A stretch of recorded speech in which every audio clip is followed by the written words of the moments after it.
Well, good morning. I am Marie Burns, and we are preparing to move into the next three chapters of Joshua, chapters 3, 4, and 5. And we're covering all of this together because, 3 and 4 really tell the same story with two different purposes. And then chapter 5 is just this one more thing you need to know before we officially begin conquest. Holy war, the taking of the land. So chapters 3 and 4 both deal with the crossing of the Jordan River to finally actually enter the promised land, the inheritance. Finally, after all these years, that land that was promised to Abraham before he was Abraham, that land that was promised to the people over 40 years before, trying to get there through the Exodus, wandering in the wilderness, finally, it's time.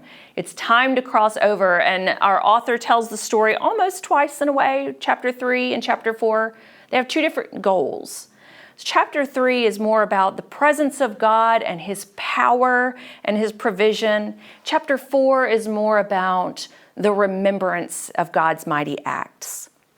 And this crossing over story is very powerful, and it's not the first time we've seen the parting of a body of water, but this one, while similar, you will see differences. So it's one of those interesting things as we talk about the water and the miracle in Joshua versus Moses, to kind of make note along the way of, well, that sounds like the Moses story, or that's different from Moses in this point, because Joshua is the leader coming in behind Moses. A couple of the commentaries I read really focused in on this crossover event. Some just spoke of it like it happened, and then others really zeroed in and looked at the verbiage used when talking about crossing over. So there are these two different verbs when it talks about going out or going forth or crossing over, and one is nesah, and it is used about a million different times talking about the Israelites in the wilderness. It's just a setting out.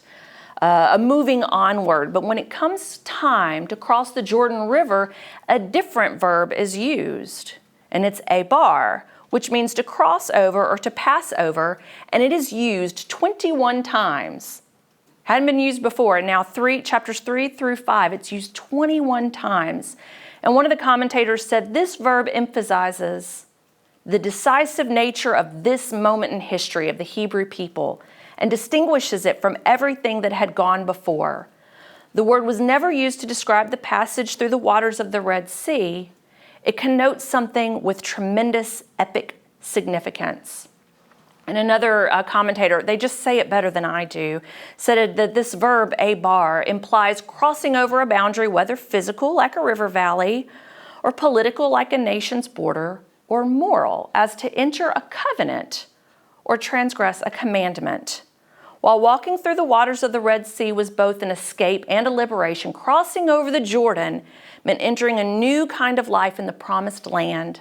The crossing marked a decisive transition which involved inheriting and finding rest. And rest is one of those rabbit hole topics I could go down. It is rich and it is deep. It's about way more than just not wandering anymore. It is a rich topic, and maybe someday we'll do just a study on rest and Sabbath rest. But it's a big deal for this moment to be happening, and that's what these commentators are pointing out as we stop off on this story that takes 2 chapters to tell. This is a big deal. So let's begin looking at chapter 3. I'm reading out of the NIV this week. I left my ESV at home. Early in the morning, Joshua and all the Israelites set out from Shittim and went to the Jordan, where they camped before crossing over. After 3 days, the officers went throughout the camp, giving orders to the people. When you see the Ark of the Covenant of the Lord your God and the Levitical priests carrying it, you are to move out from your positions and follow it. Then you will know which way to go, since you have never been this way before. But keep a distance of about 2,000 cubits between you and the ark. Do not go near it. Joshua told the people, consecrate yourselves, for tomorrow the Lord will do amazing things among you. Joshua said to the priests, take up the Ark of the Covenant and pass on ahead of the people. So they took it up and went ahead of them. And the Lord said to Joshua, today I will begin to exalt you in the eyes of all Israel, so they may know that I am with you as I was with Moses. Tell the priests who carry the Ark of the Covenant, when you reach the edge of the Jordan's waters, go and stand in the river. And we'll pause there. Verse 2 mentions 3 days. You may have picked up on that as we talked about our spies last week with Rahab, and they were gone 3 days. It's possible this was the same 3 days, so that we get this story about the spies and Rahab, and then we go into chapter 3, and it's like, meanwhile, in Shittim. Or maybe not. Maybe it's a different 3 days, because they were in this space for quite a little while before they actually crossed over. So maybe it was the same, maybe it wasn't. Anyway, Joshua gives them this order to consecrate themselves, and it means to abstain from sex. It means to wash your clothes and to wash yourselves, which is probably a good idea considering what they got in so much trouble for with those Moabite women. It was probably a good idea that they'd better consecrate themselves. But this was a ritual cleansing. It was for purity, and it was something you needed to do in preparation for worship and reverence. And that is definitely what we're getting ready to do with this major event with the Jordan River. And I've been fascinated watching Joshua through this chapter and the way he's taken charge. I'm fascinated by the way he kind of moves through the camp. You need to go do this. You need to go do that. And in this moment, there's no explanation. He tells the priests, you're going to go put your feet in the water, and he doesn't tell them what's going to happen next. Now, he does eventually when he brings all the people together, but they do it. They obey. And so they're beginning to see Joshua as the leader that he's called to be, but he's not explaining anything at this point. He just gives orders. And then in verse 9, we have him bring the people together to speak to them all at once. And when I was reading through this, I imagined in my mind a movie where the hero gives a rousing speech, and by the time it's over, you kind of want to jump out of your seat in the theater and go with them. Like, yeah, we can conquer this land. And it just something that really moves you. And if you read these verses the right way, I feel like you can hear from Joshua this great commanding speech. Because when he's done, they just go. There's no grumbling. There's no mumbling. They're all in. So hear Joshua's words and see if you can imagine in your mind if that movie, that great hero. Joshua said to the Israelites, come here and listen to the words of the Lord your God. This is how you will know that the living God is among you, and that he will certainly drive out before you the Canaanites, Hittites, Hivites, Perizzites, Girgashites, Amorites, and Jebusites. See, the ark of the covenant of the Lord of all the earth will go into the Jordan ahead of you. Now then, choose 12 men from the tribes of Israel, one from each tribe. And as soon as the priests who carry the ark of the Lord of all the earth, set foot in the Jordan, its waters flowing downstream will be cut off and stand up in a heap. So when the people broke camp to cross the Jordan, the priests carrying the Ark of the Covenant went ahead of them. And I'll pause there. What a speech. If you really read it with that passion, you see Joshua coming into his own as a military leader. He gives this major speech, and when it's time to break camp, they just go. And there's no grumbling like we're accustomed to with this group of people. There's no questioning, is this really going to happen? Because think about it. They're carrying the ark, and the priests are going to step into the water, and the water's it's just going to stop. This is a new generation. They didn't see what happened at the Red Sea for themselves. So I'm impressed that they just took him at his word. Maybe mentally they were questioning things, but outwardly they took him at his word and they go. And then I love our author here, who is a master of suspense. He starts launching into the story, and then he pulls back. Wait, there's one more detail you should know. So we go into verse 14. So when the people broke camp to cross the Jordan, the priests carrying the Ark of the Covenant went ahead of them. Now the Jordan is at flood stage. I love that. It's like we're about to do this thing. And by the way, you should know, the Jordan is at flood stage all during harvest. Yet as soon as the priests who carried the ark reached the Jordan and their feet touched the water's edge, the water from upstream stopped flowing. It piled up in a heap a great distance away at a town called Adam, or Adam if you prefer, in the vicinity of Zarethan, while the water flowing down to the Sea of Arabah, that is the Dead Sea, was completely cut off. So the people crossed over opposite Jericho. The priests who carried the Ark of the Covenant of the Lord stood in the middle of the Jordan and stood on dry ground while all Israel passed by until the whole nation had completed their crossing. He stops off with that, and the water was at flood stage. Lest you be questioning what really happened here, this isn't just a stream, it's a river, and it was at flood stage. This is not a fluke. This is the real deal. God performs a miracle in this moment. And I love that he stops there and says that, because I read commentaries that were like, well, there were earthquakes back then. As if we need to explain this away with science. And yes, science is good, and yes, science has its place. God commands science, by the way. And I'm just an old-fashioned girl. If you tell me God performed a miracle, I'm going to take it as face value. And I love John Wesley's notes about the stopping up of the water. He said congealed. In his mind, there was no question either. God dammed this thing up, and it was in a way where everybody knew. And you're going to see that in a little bit when we talk about the kings of the Canaanites and the Amorites. God did this thing, and everybody knew it. So we have these instructions. We have Joshua stepping into leadership. There's just some things I want to pick out of this whole story in 3. First of all, how about the fact that the ark goes first? The ark holds the law, the covenant between God and his people. It represents God's presence. And in fact, when they're stopped and they have their tent set up with our altars of sacrifice and the holy space and the Holy of Holies, that's where the ark is. It's in the back in the Holy of Holies. And so this is a special item here. It represents the very presence of God, and it is highlighted many times by our author over and over again. Look to the ark, the ark, the ark. It's talked about 9 times in chapter 3 alone, and another 6 times it comes up in chapter 4. So he wants us to know we need to keep the ark as our focus. The people need to know the ark is where you focus. It is the catalyst of the miracle. It is the very presence of God. It goes first. It holds a central place for a reason. It is God that split these waters or dammed up these waters. And it is God who goes before them into battle. And it is a sacred object, so don't follow too closely. About 2,000 cubits will do it. That's about 1,000 yards. Don't pass too close, but I would imagine this is part of the reason why ritual purity was going to be very important, because they would pass by it, and then we have these 12 guys that are going to have to come back near it in chapter 4. It's also good to leave about 2,000 cubits, because if you're too close to something, you really can't see it.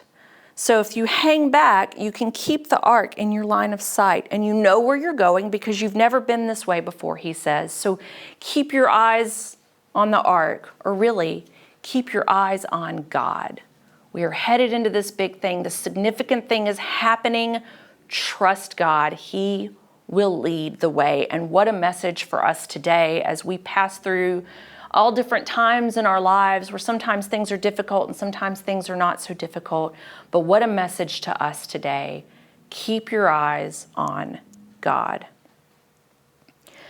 There's a lot of places also in these chapters and really all throughout Joshua where you see comparisons. It's like, I feel like I've seen this before. It's a feeling of deja vu. We've split a body of water before, I feel like. Of course, we're talking about the Red Sea and Moses. So there are similarities and then there are differences. In that case, God changes his position. When it's time for them to cross the Red Sea, the pillar, first of all, he's not in an Ark of the Covenant. He's either a pillar of fire at night or during the day, a cloud. And in this case, when it comes time for them to cross, Moses stays there and God moves behind them. He moves in between the people and their enemies. And Moses raises the staff, and that's when the waters split. Obviously, he's under God's direction when he does this. In this case, God stays out in front. And this time, interesting, the priests now take a role in this major miracle. And the ark is in front. So in the first story, they're fleeing their enemy.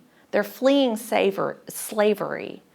At this point, though, they're moving forward into conquest. But no matter where, God puts himself in between his people and their enemy. First time they're fleeing an enemy. This time they're headed straight forward towards battle, and God leads the way. He puts himself between his people and the threat. It's a very different image, and yet the same type of miracle. And just as the miracle at the Red Sea elevated the image of Moses in the sight of the people, so this time, as God promised, it elevates Joshua in the eyes of his people. And thank goodness, right? Because can you imagine following Moses? That's a tough act to follow, let's be honest. Moses is on a pillar even today. Can you imagine being the guy that has to come behind him and lead a very cantankerous people group into battle? It's going to take an epic miracle to change their mind, to move from this one guy to this other guy. And another thing about this story that I found interesting, Joshua didn't have a staff. So Moses is out front. He has the staff. The people watch God move through Moses. And in this place, Joshua doesn't have a staff. All Joshua has is his words and the words God gave him to give to the people. Here's what you do. Here's what's going to happen. Watch for God in the midst of it. That's all Joshua has, are his words that God gave him. But it was enough. It instilled trust in the people that Joshua is the leader God called him to be. And it's important, given the conquest that lies ahead, that the people trust their leader, especially given what happened the first time when they were supposed to take the promised land and it all fell apart. But it also reminds them, and Joshua calls their attention to, you're going to see it. God's gonna lead the way, so you can trust God as we move through this miracle and you keep your eyes on the Ark of the Covenant. It reminds them to trust Yahweh. If God can split the sea or dam up waters, then he can deliver your enemies into your hands. One of the major themes of the whole book of Joshua is obedience, but it's also remembrance. And it's about that connection to God. If you're keeping him in front of you at all times, there's this knowing Joshua talks about back in, I think it's verse 10, when he's giving his rousing speech. This is how you will know that the living God is among you. That verb he uses, it's not just a head knowledge. It's this deep knowing. It's in your heart. It's in your gut. It's in your very DNA. You're going to know that you know that you know. God is ahead of you. God is in the midst of this. God leads you forward to whatever he's called you to. So it's a very epic moment that's happening for our Israelites here, so much so that our author kind of has to tell it twice to make all the points he needs to hear. And before I charge into chapter 4, because I get excited, I want to pause and ask, are there any questions about chapter 3 before I barrel ahead? We'll slow down. Well, if not, we will move into chapter 4. We will finish our crossover story. When the whole nation had finished crossing the Jordan, the Lord said to Joshua, "Choose 12 men from among the people, one from each tribe, and tell them to take up 12 stones from the middle of the Jordan, from right where the priests are standing, and carry them over with you and put them down at the place where you stay tonight." This is where, if you remember in his big speech in chapter 3, it's like this side note, and pull out 12 guys, and then we don't hear about them again. This is why you need to read the Bible in context. If you just take one story or the other, you're missing a piece. Now it's time to bring these 12 guys in. There's one from each tribe. They need to go grab a stone. What could we be up to? So Joshua called together the 12 men he had appointed from the Israelites, one from each tribe. And he said to them, "Go over before the ark of the Lord your God into the middle of the Jordan. Each of you is to take up a stone on his shoulder, according to the number of the tribes of the Israelites, to serve as a sign among you. In the future, when your children ask you, 'What do these stones mean?' tell them that the flow of the Jordan was cut off before the ark of the covenant of the Lord. When it crossed the Jordan, the waters of the Jordan were cut off. These stones are to be a memorial to the people of Israel forever." So the Israelites did as Joshua commanded them. They took 12 stones from the middle of the Jordan, according to the number of the tribes of the Israelites, as the Lord had told Joshua, and they carried them over with them to their camp, where they put them down. Joshua set up 12 stones that had been in the middle of the Jordan at the spot where the priests who carried the Ark of the Covenant had stood, and they are there to this day. And we'll pause there. So I guess it's a good thing they did that purification ritual before they went out, because now these 12 guys have to approach the Ark of the Covenant and grab these stones, and these aren't rocks, right? They're having to heft them on their shoulder to cross over. So these stones are significant. And he says to let it serve as a sign to you. This thing they're about to do, they never call it an altar really. It's like an altar of remembrance. There's altars everywhere in the Old Testament. Noah builds an ark. After the 40 days, they come out. We have an altar. Was it Jacob that wrestled the angel? We get an altar. There's altars everywhere at this point of people, things that they do, this significant moment with God. We need to remember this. So we're going to build either an altar of sacrifice or something more like a memorial, an altar of remembrance.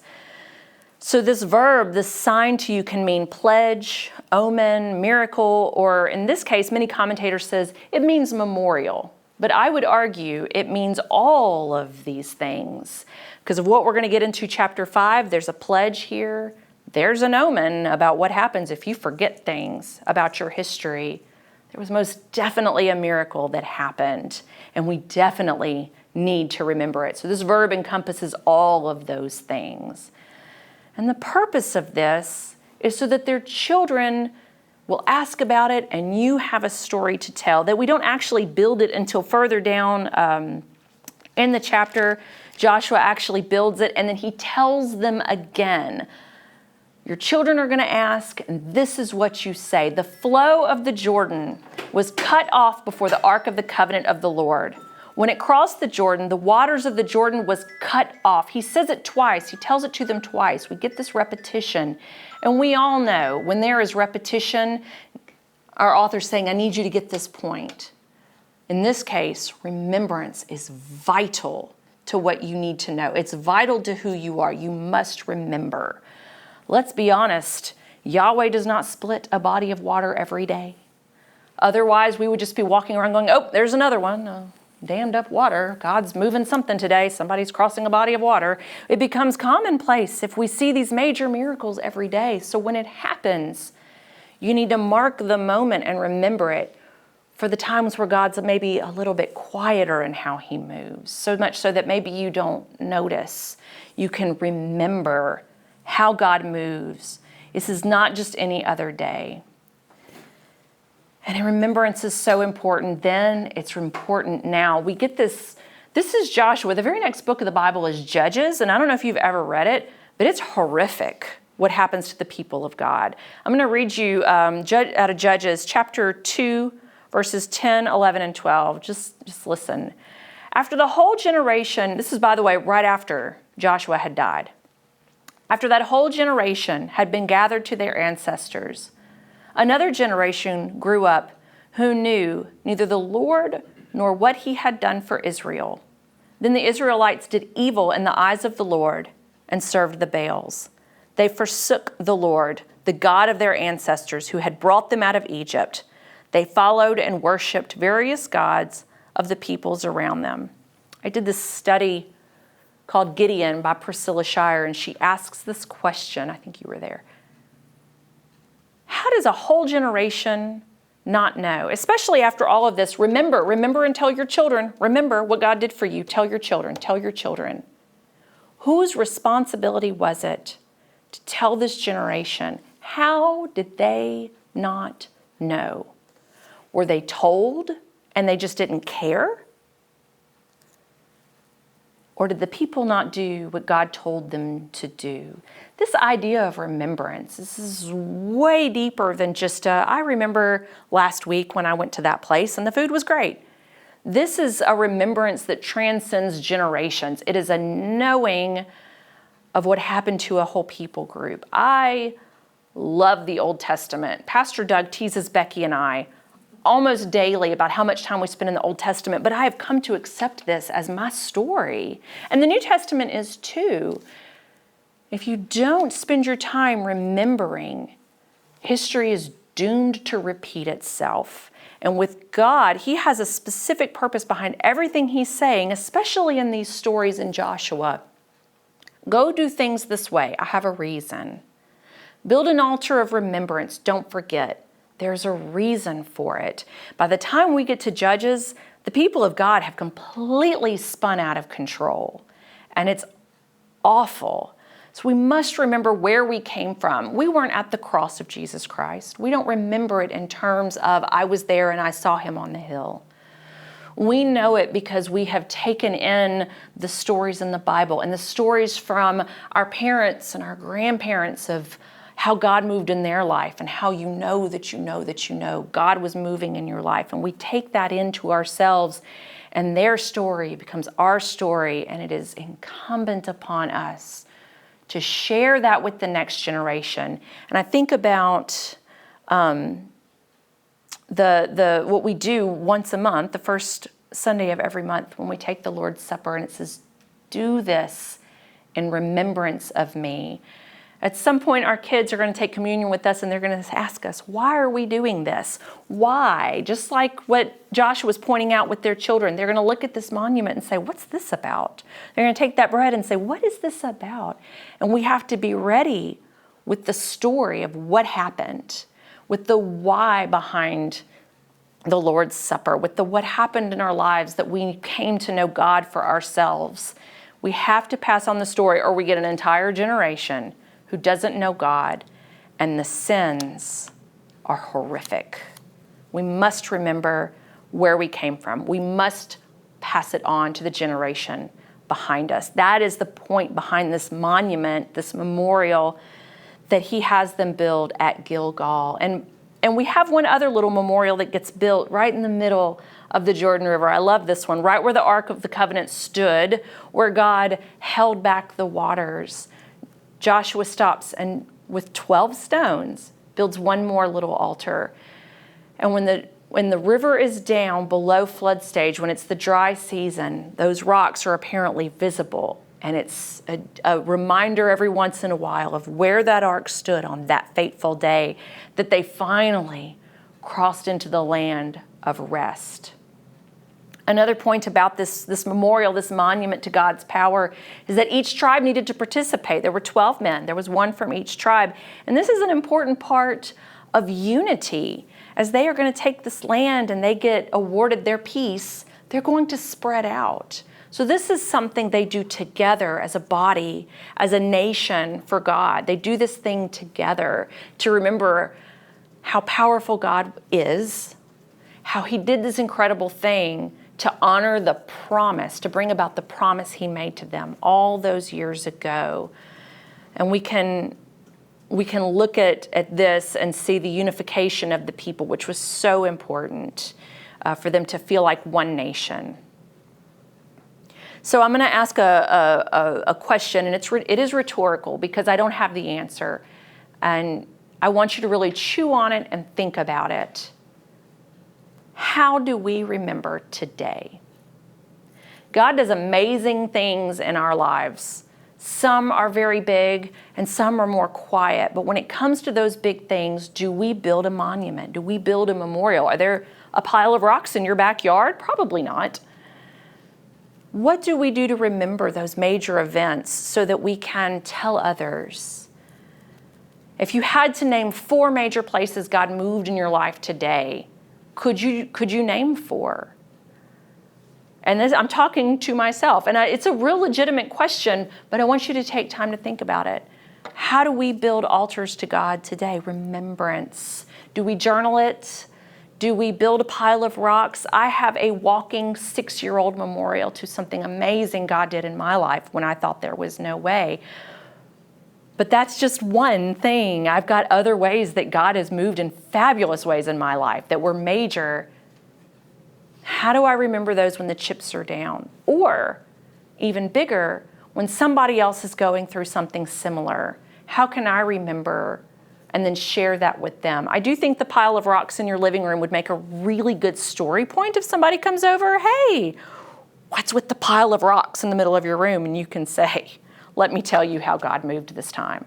And I mean, let's be honest, it's a really great conversation piece, but it's obviously not something we do today.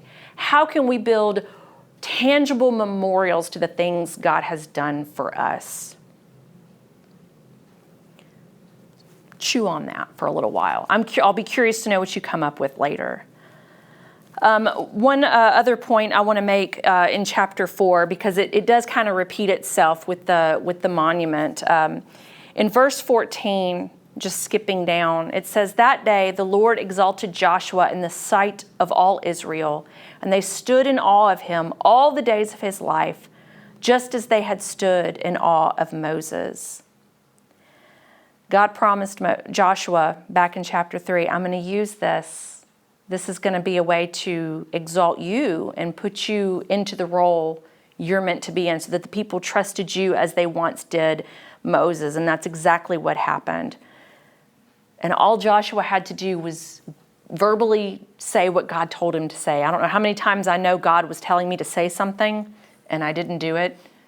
Joshua was faithful, and he gave the instructions, what God wanted to say, to whom he needed to say it, and that was all it took. The miracle happened, and the people looked back and said, that guy, he's connected to God.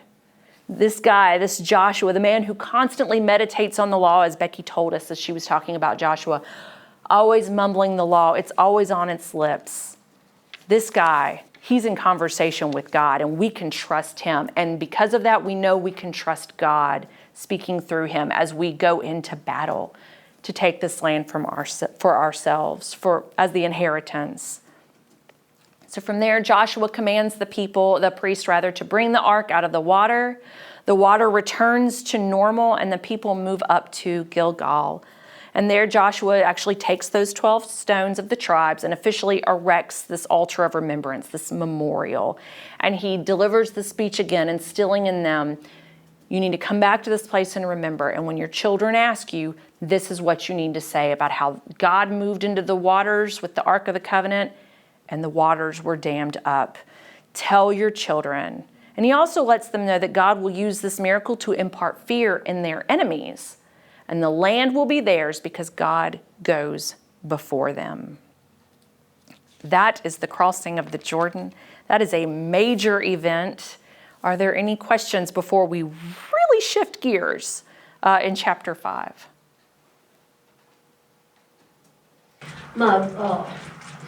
Haley's book says, this is just a footnote, 1,400 years later, Jesus was baptized in the Jordan at the same place where Joshua crossed. Could be, yeah. I don't think it was, we have little streams everywhere around here, but definitely coming into the place where God carried his people into the land was significant as a place for Jesus to get baptized. Yeah.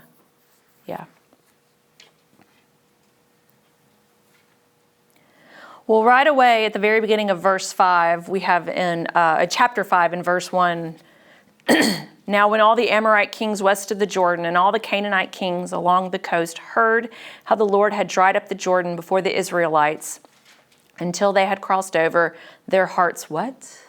Melted in fear. There's that word again. It melted in fear, and they no longer had the courage to face the Israelites. God promised that would happen, and it did. And I just kind of feel like that should be lumped in with chapter 4, because the rest of chapter 5 goes into a very different place. But we're finally into the promised land, but it's not time to move on quite yet. A couple of very significant things need to happen before they head to Jericho. First is circumcision. Second is the Passover with the Feast of Unleavened Bread. So chapter 5, picking up in verse 2, at that time the Lord said to Joshua, make flint knives and circumcise the Israelites again. So Joshua made flint knives and circumcised the Israelites at Gilbreth-Haaraloth. Now this is why he did so. All those who came out of Egypt, all the men of military age, died in the wilderness on the way after leaving Egypt. All the people that came out had been circumcised, but all the people born in the wilderness during the journey from Egypt had not. The Israelites had moved about in the wilderness 40 years until all the men who were of military age when they left Egypt had died, since they had not obeyed the Lord. For the Lord had sworn to them that they would not see the land he had solemnly promised their ancestors to give us, a land flowing with milk and honey. So he raised up their sons in their place, and these were the ones Joshua circumcised. They were still uncircumcised because they had not been circumcised on the way. And after the whole nation had been circumcised, they remained there where they were in camp until they were healed. Then the Lord said to Joshua, "Today I have rolled away the reproach, the shame of Egypt from you." So the place has been called Gilgal to this day. So like I said, circumcision is the kind of the first of two events that needs to happen before we officially begin taking the land. And they are tightly related to covenant. It is appropriate they happen here. It's appropriate that they happen together. And we know that if we remember our Old Testament stories. So in Genesis chapter 17, verse 14, God is speaking to Abraham, and this is what he tells them. "Any uncircumcised male who has not been circumcised in the flesh will be cut off from his people. He has broken my covenant." Now, you don't want to take text too far and assume things that are not there. But if these people, if this younger generation had not been circumcised, does that mean they're not under covenant? I mean, they took the covenant as the nation, and God is clearly caring for them. He's still providing manna. He's still leading the way. But we have to stop before we begin this conquest and make sure that they have this mark. There are a lot of other people groups that practiced circumcision back then, but it was only the people of God where it served as a mark of their nation, as a sign of their covenant with God. And so it's clearly important that before they go marching into the land of their inheritance, that they also have that mark of God on them before they move in and take their inheritance. It is also necessary before taking Passover, which is something they're about to do. And in Exodus chapter 12, it tells us, "A foreigner residing among you who wants to celebrate the Lord's Passover must have all the males in his household circumcised. Then he may take part like one born in the land. No uncircumcised male may eat it. The same law applies both to the native born and to the foreigner residing among you." So clearly it hadn't been practiced. And while Could you repeat that last thing? The same law applies both to the native born and to the foreigner residing among you. You must be circumcised before you can take Passover. Mm-hmm. So it's important for them, we're about to take Passover, it's that time of the calendar year to take Passover, circumcision must happen. It's time to take the inheritance. The mark of the covenant must be on you before you receive your inheritance. So just backing up, before God brought the Israelites, when he brought them out of Egypt, before he made covenant with them at Mount Sinai, he rescued them first. Before he makes covenant with them here, although they're still under covenant, but they're not, he brought them through this body of water. So God still makes a way for his people, even when we're maybe not quite in right standing with him.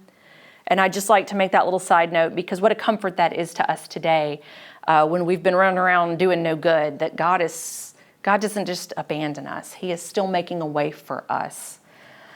So after circumcision, we can have Passover. And I don't think it's coincidence that the crossing of the Jordan just happens to coincide with the Passover in their calendar year. The Passover, that moment where we remember the angel of death passing over the Israelites' houses while they're still in Egypt, saving their firstborn, before then bringing them out of Egypt and crossing a body of water. I don't think it's a mistake that these things are happening all together before they finally enter into the land promised to them so long ago. And while Passover remembers that, we also get the day after Passover is the Feast of Unleavened Bread, where that one lasts 7 days, where they remember that they were told by Moses, when it's time to leave Egypt, you need to be ready. So don't use any leavening in your bread. Make unleavened bread so that you're ready to go at a moment's notice. So that's what kicks off the Feast of Unleavened Bread, is them remembering that. And we're going to move into that story in just a moment. But we have Passover happening before they enter the Promised Land all those years ago. And we talk about this generation who sinned, who was directly rescued from Egypt. They've all passed away. Now we have a new generation, newly circumcised, newly celebrating Passover, just as a new body of water is parted. It's it's like we're hitting a reset button of sorts, almost. I don't know. That's just kind of how it strikes me. It's like God's hitting the reset button. Let's try this thing again and finally actually move into the land. So they're taking on the story of their ancestors for themselves, but they're reminded in verse 6. He talks about the promises of God, and in verse 6 he reminds them that there's another kind of promise that God made, which is when his people so gravely disobeyed him, he made a different promise. I promise you will not enter the land because of your disobedience. So in this moment, we also have a reminder that just as God can make this beautiful promise to take you into a land, so he will make a promise and keep it if you are not obedient, to keep you out of the land or exile you out of the land later on. There's perhaps an omen here, a little bit of foreshadowing. So that's Passover, the remembering of the angel passing over them. And then we have this Feast of Unleavened Bread, which it doesn't specifically say, but hear what it does say. On the evening of the 14th day of the month, while camped at Gilgal on the plains of Jericho, the Israelites celebrated the Passover. The day after the Passover, that very day, they ate some of the produce of the land, unleavened bread and roasted grain. The manna stopped the day after they ate this food from the land. There was no longer any manna for the Israelites. That year they ate the produce of Canaan. Remember why manna came in the first place. God's grand provision for a nomad group wandering in the wilderness where you can't really plow fields and have your own produce of the land. It's God's always going to provide. In this case, now his provision is the very land he promised them. So the grand need for manna is now over. As they celebrate coming out of Egypt, they are entering the land promised to them, and they can eat of the produce of that land. I kind of skipped ahead. I want to look back at verse 9 real quick, because there's something in that kind of spoke to me. Verse 9, then the Lord said to Joshua, today I have rolled away the reproach of Egypt from you. So the place has been called Gilgal to this day, which means to roll back. Another word for that is shame. And I just think about that generation that came out of Egypt and how after how many generations were there? I mean, it was like 400 years they were in slavery. How deeply that generation must have been marked by that experience. And I just wonder, this is me, this is nobody else. Because of that direct relation to Egypt, if they would never really be able to shake that. They kept going, I mean, that polytheism, they were making a golden calf. They'd barely crossed the Red Sea and they're making a false god almost immediately. Would they never really be able to shake that polytheistic way of thinking, that slavery way of thinking, that it was so ingrained on him that God was going to have to kind of restart with the generation behind them that had not directly known that level of slavery for so long, so that now you, new generation, you can shake that shame. You can roll that shame away from you and move on into a better life. That's just something that kind of struck me as I read that, rolling back the shame of Egypt. So it's just a thought I had. So they celebrate the Passover. They eat the produce from the land. They're right on the cusp. We are in Gilgal. You are here. Jericho is here. We are getting ready to finally begin. And that is what's going to be next week. But there's one more thing that happens right before that. And it's one of my favorite parts of this story. Chapter 5, verse 13. Now when Joshua was near Jericho, he looked up and saw a man standing in front of him with a drawn sword in his hand. Joshua went up to him and asked, "Are you for us or for our enemies?" "Neither," he replied, "but as commander of the army of the Lord, I have now come." Then Joshua fell face down to the ground in reverence and asked him, "What message does my Lord have for his servant?" Man, I love Joshua. The commander of the Lord's army replied, "Take off your sandals, for the place where you are standing is holy ground." And Joshua did so. Are you for us or against us? That is a loaded question, especially this day and age. where we live in a very divisive world where if you believe this, then you automatically don't believe this. It can't be either or. Are you for us or against us?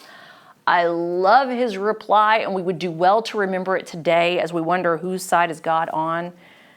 Are you for us or against us? Neither. Ooh, there's something there. In some of your versions, it might just say no.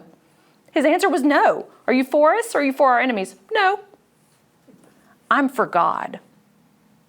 I'm with God. God sent me for his purposes, for his plans, not the purposes and plans of men, because they are fleeting and riddled with pride. I am from God, and I am for his side. I love that moment. And then I love the way he shows up. You know, God always shows up in the manner in which we need him, whether we know it or not.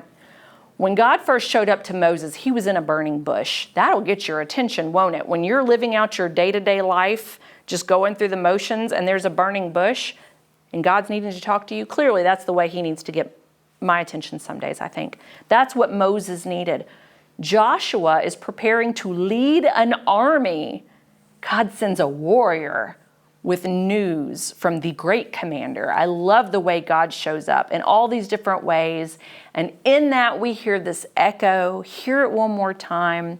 Take off your sandals, for the place where you are now standing is holy ground. And Joshua did so. We are on the cusp of a really great, very common story in the Bible that everybody knows. And I love the cliffhanger moment. We stop there. Joshua's about to get his orders as they prepare to move in to Jericho. And what a strange battle it is. Well, let me close this in prayer. Gracious God, God of all creation, who moves in mighty ways that parts water or just provides produce of the land for us to eat, you move in all kinds of ways. Help us to remember as we go from this place and we spend some time, I hope this weekend, just meditating on your word. Remind us of how you've moved in our lives. May we find some way to build a monument to you, an altar of remembrance. But beyond that, God, so much more than that, would you encourage us to go out and tell people why we have that specific pile of rocks in our lives and what it means to us? Because God, we have people all around us who are hurting, who need a word from you, and that word can come from you through us and the experiences we've had to that person, and it can bless and encourage them on their path. May we always speak of you to others with unwavering love so that the whole world can know who you are. It's in your son's precious name we pray. Amen.